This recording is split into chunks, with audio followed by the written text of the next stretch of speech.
A huge thank you to all of you for that kind of conversation. It was wonderful as council members going round each of the tables and getting a chance to listen in to your discussions. And as I was kind of going round, I heard about early intervention. I heard people talking about the role of the regulators in Scotland, how to identify the potential of chat bots was a conversation on a table, the role of the educator, language kept coming up, lots of the discussions, and some fantastically strong sisterhood for Serena Williams.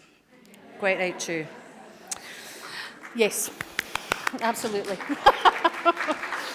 Yes, if there's one thing that's been putting me on the Fury train for the past fortnight, it's been the coverage of Serena Williams. Right, so thank you everyone. And the notes will be gathered up by our facilitators, so a huge thanks to all of them, and pulled together and used by the Council as we move to our next steps, which is writing our report of recommendations for the First Minister.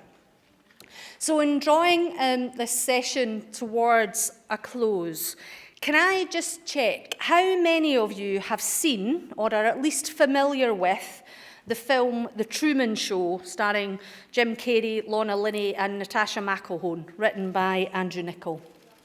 Okay, most of you, excellent.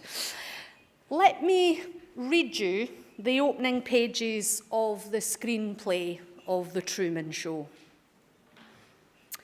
A womb. A fibre optic camera observes a 5-month-old unborn baby as they gently float, weightless, suspended in the fluid of the mother's womb. We focus on the unborn's hand, already a tiny, exquisite work of art, moving towards their newly formed lips to suck their thumb. Next, a hospital delivery room. A seconds-old baby boy, umbilical cord still attached, is held up by an anonymous pair of latex gloves to the camera.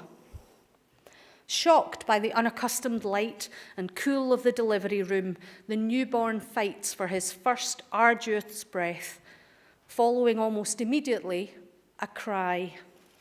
From another angle, we see the crying infant on a television screen, the individual lines of the screen clearly visible. That image dissolves to a car, parked in Utopia in Queens, and it's morning.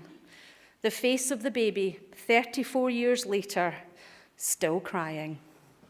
Truman Burbank, with thinning hair, a body going soft around the edges, appearing older than his 34 years, sits at the wheel of his 8-year-old Oldsmobile Cutlass Supreme.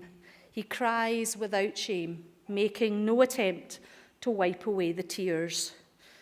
Pausing at an intersection in a quiet, working-class suburban street, a spherical glass object suddenly falls from the sky and lands with a deafening crash on the roadway, several yards in front of his idling car. Truman exits the Oldsmobile to investigate. Amidst a sea of shattered glass are the remains of a light mechanism. He looks around him. The street is deserted. He checks that all the surrounding street lights are accounted for, even though the fallen fixture is far larger. He looks up to the sky. There's no plane in sight. And with some effort, Truman picks up what's left of the crumpled light, loads it into the trunk of his car, and drives away. Do you remember? In the movie, Truman Burbank is the unsuspecting star of a reality television programme, which is broadcast round the clock and across the globe. And as the movie progresses, he eventually notices that his environment is not what it seems to be, and he tries to escape. Now, it's a pretty iconic movie. It came out 20 years ago, and it strikes me as alarmingly accurate with its prediction around reality TV, 24-hour news, and Big Brother. But an interesting piece of cinema trivia too, and one for discussion by film and media students for many years to come, no doubt. So why am I mentioning it here? Because when I was reflecting as chair on where we have got to with the National Advisory Council on Women and Girls, it was the Truman Show that kept coming to mind. There are some parallels to where we are with the Advisory Council just now, after a huge amount of hard work, brain work, effort, time, commitment, and in what we have learned so far. So stick with me for the next few minutes. Just like Truman, we have come to learn that our reality is not what we originally thought. When we started this journey, all of us here today had a series of ideas, some ideas more informed, fully formed, and sophisticated than others, of how to tackle the issues of gender inequality across Scotland. Over the past 10 months, we have come as a council to understand where our levers of influence actually could be. And it's been hard. We knew it would be, but I'm not sure we realised quite why it would be so hard. We all come, as many of us in this room do, from a delivery-focused world. So the temptation is to revert to task.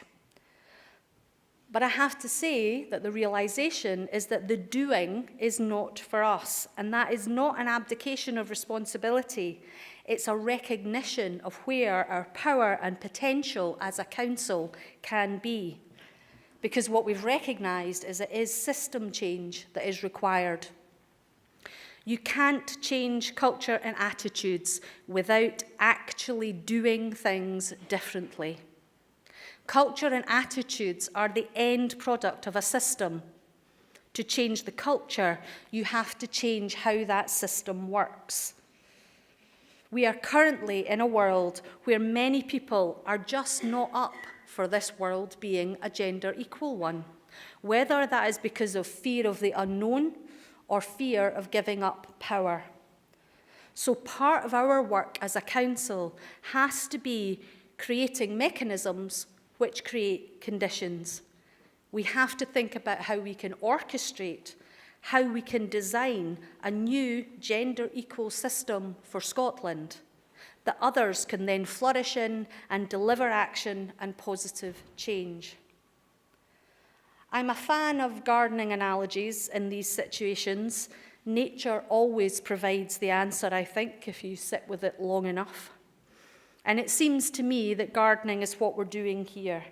How can we create the right type of soil for the seeds of change to create a gender equal Scotland? We are preparing the ground for planting, if you will. And as in a garden, this task includes removing obstacles that will interfere with growth, as well as enriching the fertility of the soil. I suspect, like me, most amateur gardeners hate this kind of preparatory effort. And it doesn't feel like fun, and there's nothing immediately to show for it. But without this effort, there will be no foundation and no ground for future success. So we want to explore how to create conditions for growth and change. Which brings me to my second point. As members of the Advisory Council, we find ourselves rather like the episode plot writers in The Truman Show. We can't have a direct influence on what happens in the day-to-day life in homes, communities and workplaces across Scotland, but we can put pieces in place to encourage the plot to unfold. Which leads me back to Truman and my third reflection. Truman, the poor man, is trapped in his make-believe world. As the movie progresses, he starts to realise his situation and plans his escape. But it's harder than he thinks, because his escape is not just his own decision to leave. He's up against a giant media organisation whose main aim is to keep him where he is. Can you see where I'm going with this? Many people believe that inequality is an individual occurrence and a problem, one that can be lessened or removed if oppressed people just stood up for themselves, or if oppressed individuals or groups of people simply stopped being oppressive. Let's all keep empowering women and girls and it'll all just sort itself out. How often do we hear that? But why are we empowering women and girls if it's into, pardon my French, a crap system? We also know about inequality, along with the attitudes and cultures which support it, is created and maintained by societal institutions and systems. In fact, it can be so deeply entrenched that it can be hard to see it, let alone understand it or vocalize it. In addition to individuals changing their own attitudes and behaviours, institutions and systems must also change in order to create profound social change that lasts. I read a piece in the newspapers last week which stated, "Old misogynies die hard," and that public perceptions have simply failed to keep pace with the reality of the change that we're now asking for.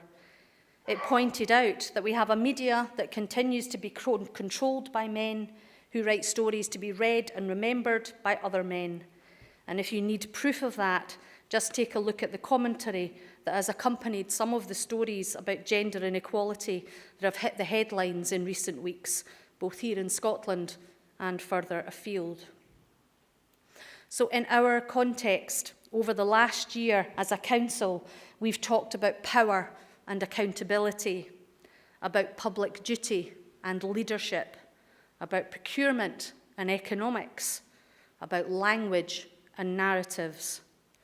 We've listened to what you have told us about the need for more visibility on these issues, about how hard it can be to challenge gender inequality at an individual level in your organisations, and at every meeting we've had with you and in every discussion about the critical role for education and learning systems.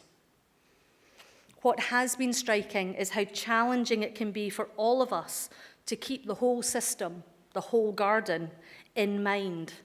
Attitudes and culture is what we're tackling here, but it's so easy to jump to projects, and it's a discipline that we've had to manage carefully as a council. And in my final reflection, I'm of course thinking about that moment when Truman is brave enough to tackle his lifelong fear of water and decides to escape in a sailing boat into a fierce thunderstorm created by the screenwriters to stop his escape. Truman had the courage to do something different, with the help of a woman, to break out of his comfort zone, which is, coincidentally, also exactly what the Advisory Council is all about. The work we're trying to do here is helping the system break out of its apparent comfort zone for some. And like the Truman Show, our aim is that it is going to create a storm. But here's the thing. Our storm is not really going to be about bright lightning and brief flashy shows of strength. We are aiming, as a council, to create that long, deep rumble of thunder that you feel in your bones, causing vibrations that shift things permanently, for good. Now, of course, we are not the only ones trying to create these vibrations. There are incredible organisations and people across the country. This is a collective effort. And we also have to recognise where progress is happening and the positive signs of change. I have to be honest with you, if someone had told me, even just 2 years ago, that the fight around period poverty would become mainstream, with free period products now being supplied for every school, university and college in the land, with many other organisations following suit, I'm not entirely sure I'd have believed you that that was possible. But that is where we are in Scotland. There are amazing signs of change. And it's one of many. And I asked some of my women friends for their examples of where change is happening. The list was pretty long. I think my favourite was the one who said that finally designers are realising women want dresses with pockets. Finally. So when thinking about progress, again, I'm drawn to the amazing writer Zadie Smith when talking about the history of oppression and progress. Zadie Smith said, "Only the willfully blind can ignore that the history of human existence is simultaneously the history of pain, of brutality, murder, mass extinction, every form of venality and cyclical horror. No land is free of it, No people are without their bloodstain, no tribe entirely innocent. But there is still this redeeming matter of incremental progress. It might look small to those with apocalyptic perspectives, but to she who not so long ago could not vote, or drink from the same water fountain as her fellow citizens, or marry the person she chose, or live in a certain neighbourhood, such incremental change feels enormous.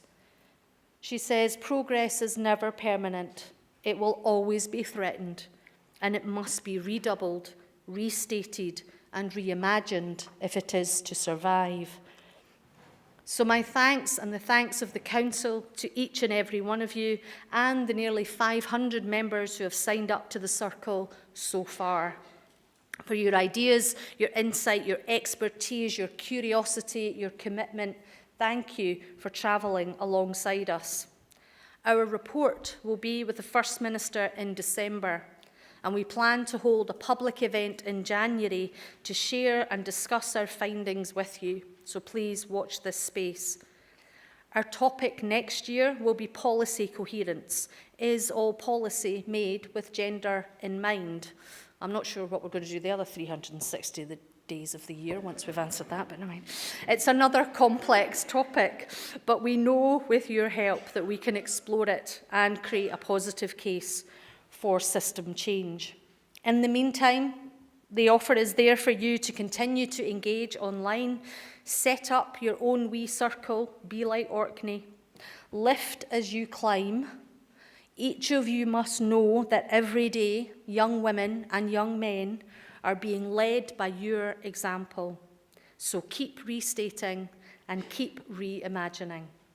My thanks to Linda, our amazing illustrator, all of our wonderful volunteer facilitators. We're so grateful to your commitment, the fantastic staff here at the Hub as well. Please do stay and join us for lunch upstairs in the gallery. Have a look at the illustration, chat to each other, find out more, enjoy the next little while of networking and meeting some new people. And my thanks again, and we'll speak to you soon. Thank you.